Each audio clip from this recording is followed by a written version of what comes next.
करवा चौथ के मौके पर हम अपनी खास पेशकश लेकर आए हैं।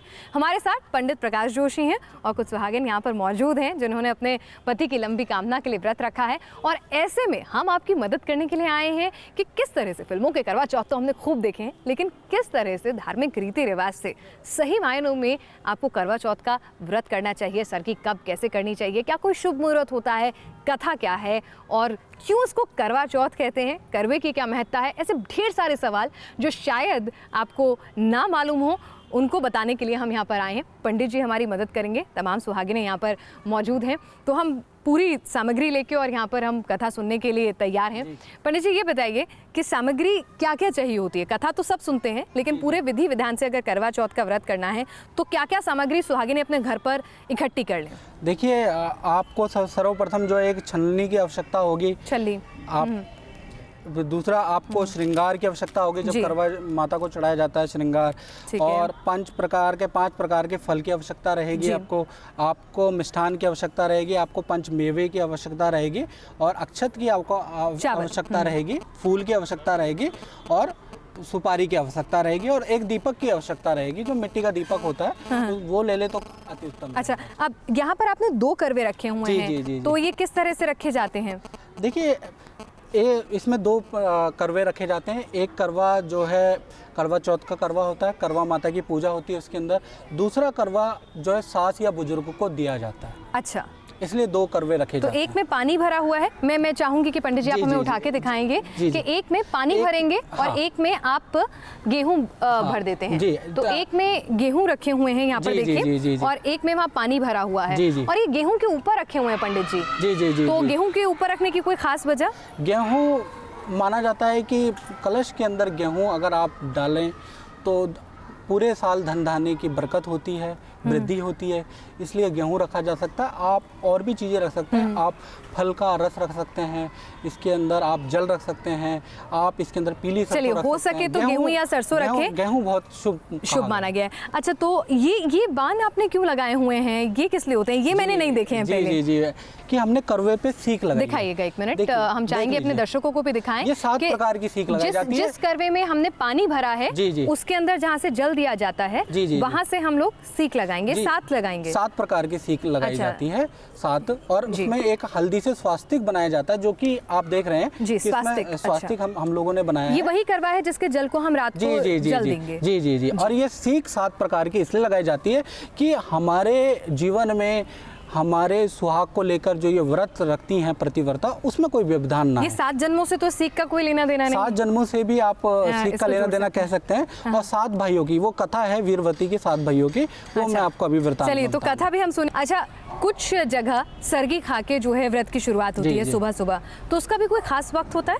जी, उसका सूर्योदय से पहले ही सरगी खाई जाती है, सास द्वारा दी जाती है। और सरगी में क्या होता है? ये हम सामान, ये आप बहुत अच्छा सामान ले हैं, ये मट्ठी है और ये सरगी है। इसी प्रकार का आपको वैसे मीठा भी खा सकते हैं, नमकीन भी खा सकते हैं। अच्छा। दोनों चीज़ खा सकते हैं। सास या बुजुर्ग द्वारा दी जाती है और ये सूर्योदय से पहले खाया जाता है। सूर्योदय से पहले इसलिए खाया जाता है कि कहीं आप व्रत कर रहे हैं, पता चला आपने व्यवस्था से और कभी व्रत नहीं किया और आपने निर्जल व्रत होता है, कठिन व्रत होता है, कहीं मूर्छित ना हो जाए, कहीं बेहोश ना आ जाए, इसलिए आप जो है सरगी जरूर खाएं।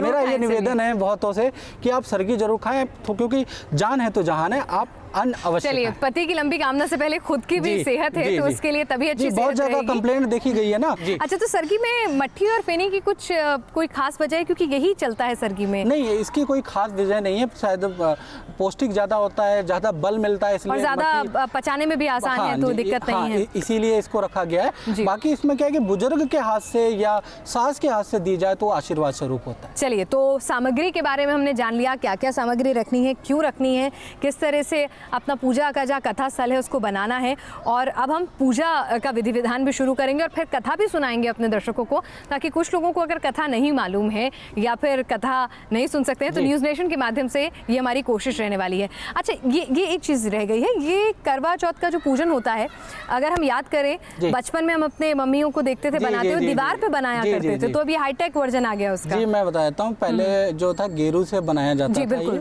और दीवार पे ही बनाया जाता था, लेकिन लेकिन आज की डेट में क्या है कि इसका तस्वीर मिल जाती है, तो आप वो लेके भी पूजा कर सकते हैं, जैसे यहाँ भी रखी हुई है। अच्छा, उस तस्वीर में क्या कथा का ही वर्णन होता है? इसमें कथा का वर्णन होता है, इसके अंदर शिव पार्वती भी होते हैं, करवा माता होती है इसके अंदर, जो है मुख्यतः करवा माता की इसमें पूजा होती है, सौभाग्य वृद्धि दायक होती है करवा माता, तो उनका यंत्र होता है जी। और लक्ष्मी गणेश आपने रखे हुए हैं? हाँ, क्योंकि करवा आपको लक्ष्मी गणेश जी की भी इस दिन पूजा होती है, ताकि अच्छा। आपके घर में आपके पति की दीर्घायु के साथ में आपके घर में धन धान्य की भी संपन्नता हो, आपका घर निर्विघ्न रहे, आपके घर के अंदर आपकी संतान और आपके पति और आपके बुजुर्गों को भी अच्छा लाभ मिले, इसलिए गणेश जी की भी पूजा होती है और गौरी की भी पूजा। चलिए, तो पूजा का विधि विधान सबसे पहले कथा से पहले क्या होगा, अगर आप हमारे दर्शकों को समझा सके, ताकि जो दर्शक चाहते हैं विधि विधान पूजा करना, तो वो क्या क्या सामान तो उन्होंने इकट्ठा कर लिया होगा, जो आपने सामग्री का ज्ञान दिया है, तो अपने घर पे कैसे फिर वो पूजा करें, वो विधि शुरू करें? सबसे पहले क्या करें? सर्वप्रथम जो होता है गणेश जी की पूजा होती है, सबसे पहले तो जैसे हमने यहाँ पर शो किया है, आप क्या है एक दीपक ले लें और घी का दीपक होना चाहिए, आप दीपक सर्वप्रथम जलाएं और आप जो है ओम श्री गणेशाय नमः का पाठ कर सकते हैं। जो गृहिणियाँ देख रही हैं इस प्रोग्राम को, वो ओम श्री गणेशाय नमः 11 बार कर सकती हैं। हम उसका थोड़ा सा मंत्र बोल देते हैं। ओम गणानाम त्वा गणपति गोंगावामहे प्रणाम त्वा प्रेमते गोंगावामहे आदयन्तामो प्रतिष्ठा। चलिए, तो गणपति की पूजा के साथ ही शुरुआत होगी। जी, पहले हम प्राण प्रतिष्ठा करते हैं, जैसे पंडित जी कर रहे हैं प्राण प्रतिष्ठा। उसके बाद इसमें फलाहार चढ़ाया जाता है, इसके अंदर फूल अर्पित किए जाते हैं। करवा चौथ कैसे पड़ा इसका नाम? देखिए, इसमें मान्यताएं अलग अलग है। देखिए, करवा चौथ कैसे नाम पड़ा, पौराणिक महत्व है इसका। तो सबसे पहले मैं बताता हूँ कि करवा नाम की कोई स्त्री थी, उनके पतिदेव जो हैं वो नदी में स्नान करने गए, वहाँ मगरमच्छ ने उनका पैर पकड़ लिया, ऐसा लिखा है ग्रंथ में।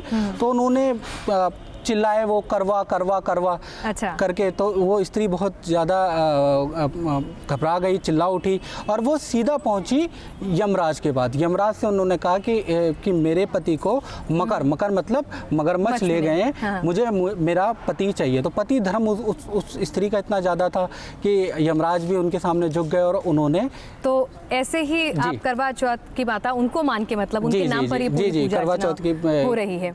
अब हम शुरू करते हैं करवा माता की पूजा। सर्वप्रथम उनकी शुद्धि कर लीजिए। पहले शुद्धि की जाती है। शुद्धि के लिए हम लोग, हाँ, शुद्धि के लिए हम एक मंत्र बोल देते हैं। ओम सर्व मंगल मांगल्ये शिवे सर्वार्थ साधिके शरणे त्र्यंबके गौरी नारायणी नमोस्तुते। चलिए, तो करवा को भी प्राण प्रतिष्ठित करना होगा? जी बिल्कुल, यानी पहले गणेश जी, फिर गौरी जी, फिर करवा माता, और अब करवे को भी प्राण प्रतिष्ठित करना है। जी, वो कैसे होगा वो भी बताइए। जी, चावलों द्वारा एक मंत्र बोला जाता है। जो करवा आप जिस करवे से अर्घ देंगे शाम को, चांद देखने के बाद स्वास्तिक बनाएंगे, उसमें ये 7 बाण रखेंगे, 7 जन्म के साथ के लिए, और जिस तरह से गेहूं पे रखा हुआ है, और अब उसकी प्राण प्रतिष्ठा करेंगे। हाँ जी, इसमें स्वास्तिक आपने बना लिया। जी। आपने उसके अंदर जल डाल दिया, एक करवे के अंदर आपने सिक्का डाल दिया।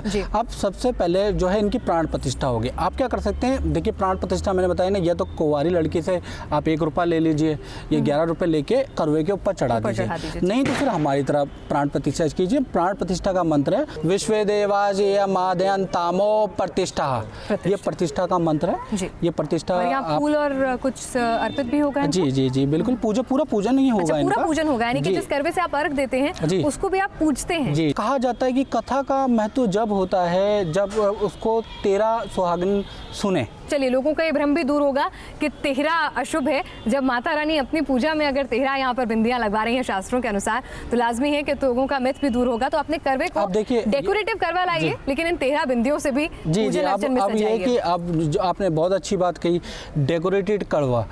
क्या है कि करवा ये प्रचलन आज से नहीं है डेकोरेटेड वाला। ये द्रौपदी जी ने भी पांडवों की सलामती के लिए स्वर्ग से मंगाया था ऐसा कलश। अच्छा, तो करवा जितना सुंदर होगा, जितना सजीला होगा, उतना ज़्यादा फल मिलेगा किसी महिला को। चलिए, तो आप कथा सुनना शुरू करें। देखिए, कथा में आता है सबसे ज़्यादा, वैसे तो कथाओं में बहुत ज़्यादा मत अंतर है, कहीं पर अलग तरह की कथाएं होती हैं, अलग अलग है, लेकिन उसमें जब हर जगह पे जो सामान्य कथा है वो वीरवती की है। वीरवती के कहा जाता है कि एक स्त्री थी, उसका नाम वीरवती था, उसके 7 भाई थे। उसका विवाह जो है कि एक राजा से हुआ और उसका प्रथम करवा चौथ था। और जैसा कि मैंने बताया कि आप सरगी ज़रूर खाइएगा सूर्य उदय के समय पे। उसने नहीं खाई थी, तो सरगी ना खाने से उसको वो क्या हो गया कि पूरे दिन व्याकुल रही भूख और प्यास से, क्योंकि ये निर्जल व्रत होता है। जब वो व्याकुल रही तो वो मूर्छित हो गई। जब वो मूर्छित हो गई तो उसके 7 भाई जो थे वो बहुत व्याकुल हुए अपनी बहन के लिए, क्योंकि एकलौती उनकी बहन थी। वो बहुत व्याकुल हुए। उन्होंने क्या किया, एक भाई ने उसमें से कि थोड़ा सा जब रात्रि का वक्त आया तो उन्होंने कहीं पर दूर पे एक आग जला दी और बहन को छलनी में दिखा के कहा कि अब चांद आपका उग गया है, निकल गया है। तो बहन ने भाई की बात छलनी में नहीं दिखाया था? हाँ, छलनी में दिखाया था चांद। अच्छा। और छलनी में चांद दिखा के वो बहुत दूर उन्होंने गोला, एक आग का गोला जो है वो जला दिया था। देखिए इसमें हर जगह भिन्नता है। जी जी जी। हर जगह मैंने कहा ना भिन्नता है कि तो छलनी में उन्होंने चांद दिखाया। उसके बाद उन्होंने क्या किया कि बहन थी तो उन्होंने भाइयों की बात को मानना ही था, हर बहन का फर्ज भी बनता है, तो उन्होंने माना। जब माना तो जब वो निवाला वो खाने लगी, भोजन खाने लगी, तो उन पर खबर आ गई उनके ससुराल से कि पति को परेशानी हो गई है, या बहुत सी किताबों में ये भी पाया गया है कि पति की मृत्यु हो गई है। जी जी जी। ऐसा पाया गया। तो फिर उन्होंने पार्वती से इसका कारण पूछा। बहुत सी किताबों में इंद्राणी लिखा हुआ है। देखिए अलग-अलग मैं बताता भी रहूँगा कहाँ का मिथ है। इंद्राणी से उन्होंने पूछा या पार्वती से उन्होंने पूछा। पार्वती ने बताया कि आपके जो 7 भाई हैं उन्होंने आपके साथ छल किया है और आपका जो है व्रत अधूरा है, इसको पूरा करिए अगले साल, तब जाके आपके पति जो है चिरंजीव जीवित हो जाएंगे। और उस महिला ने ऐसा ही किया और अगले साल वो चिरंजीव और जीवित हो गए। जो छलनी में से चांद देखने की कथा यहाँ समाप्त हुई है। जी, और छलनी का एक और महत्व है। जी। ये कथा तो मैंने आपको बताई। छलनी में चांद देखने का महत्व ये भी है कि ये कथा हमेशा स्त्री याद रखे, और छलनी का मतलब है कि कोई उनको ऐसे छल ना कर पाए। चलिए, तो छल ना हो इसीलिए छलनी से चांद देखा जाता है। पंडित जी, कथा तो हमने सुन ली और जान लिया पूरी विधि विधान से कि पूजा कैसे करनी है। इसके बाद क्या होता है? देखिए इसके बाद जो है, जैसे मेरे हाथ में करवा है, करवा वटाया जाता है। अच्छा। लोकगीत गाए जाते हैं। मैं बहनों से प्रार्थना करूंगा कि आप करवा वटाएं और लोकगीत गाएं। चलिए। सर्व सुहागन करवड़ाल वीरो कुड़िए करवड़ाल अट्टी ना टेरी ना घूम चढ़खड़ा फेरी ना वांग पैर पाई ना सुतड़ा जगाई ना रुठड़ा मनाई ना पहन प्यारी वीरा चंचड़े ते पानी पीना। अपनी इस खास पेशकश के माध्यम से आपको इस व्रत की महत्ता, इसका पूरा विधि विधान, शुभ मुहूर्त, तमाम चीज़ों के बारे में जानकारी दें। उम्मीद है कि हमारी इस खास पेशकश से आपको अपने व्रत को करने में लाभ मिलेगा। आप सभी की करवा चौथ शुभ हो, इसी कामना के साथ हमें दीजिए इजाज़त।